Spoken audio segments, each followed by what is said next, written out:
Cyberpunk 2077 is here, and I'm going to be giving my initial impressions. Of course, there will be a full review at a later date, and check out my performance video that just went up using an RTX 3080. This is my PC impressions of the game. So, Cyberpunk 2077, 8 years in development, has seemingly led to the most buggy game I think I have ever played in my life. I have played Bethesda games. This game literally breaks every hour. I have had multiple quest lines freeze. I think I've probably completed maybe about 7 to 10 quests. Of those 7 to 10, 4 to 5 have broken completely. Like, you cannot progress the game without the quest breaking. That being said, it's still fun for sure, and I haven't actually had any complete lockouts where my entire save is messed up. Usually, I just have to reload the save a bunch of times and hope that the right character gets into the right spot or the right thing happens. Either way, this is an insanely buggy game.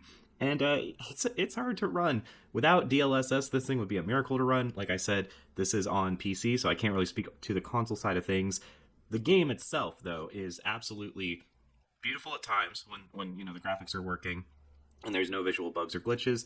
What's interesting about the game, though, and I hope this is the case, I really do, I hope that the game gets better after the opening act, basically. And what I mean by that is this is supposed to be an open world RPG, and the beginning, probably 4 hours plus of the game, you are locked down on rails.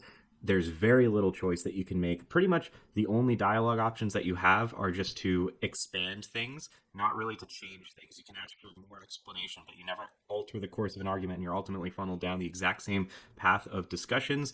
Also, it is unbelievably long. You're gonna, like I said, 4+ hours of you just sitting and listening to conversations before you actually get to have any real freedom, and you get to become one with Johnny Silverhand.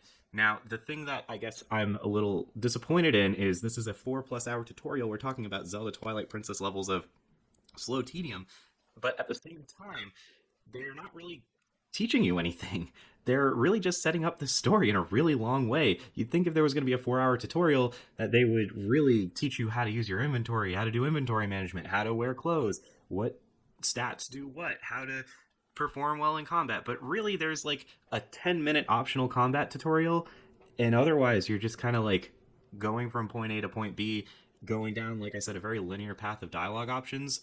They really don't teach you anything in this tutorial, and this would have been a great chance to teach you stuff, and it just seems like a wasted potential for such a long tutorial. What I mean by hoping that things get better is, well, it has been an enjoyable experience. I do really hope that the world opens up after you get Johnny Silverhand, which I've literally just done when I started recording this, and with that world opening up, I hope that you have a little bit more freedom in how you choose to execute missions, and I guess you're just to figure out how to use a lot of these systems on your own. Not that I have a problem with doing that in normal games. It's just if you're going to use so many hours to do a tutorial, you'd think that that would have been discussed. They like don't even teach you how to use the quest operator, which I thought I was not understanding how to use, but it turns out it was just broken for most of the quests that I was using. Anyways, yeah, I know, little rocky start on Cyberpunk 2077. It is a buggy mess. I am having a good time. I will be doing a long full review, so look forward to that. Anyways, that is all. Catch you next time.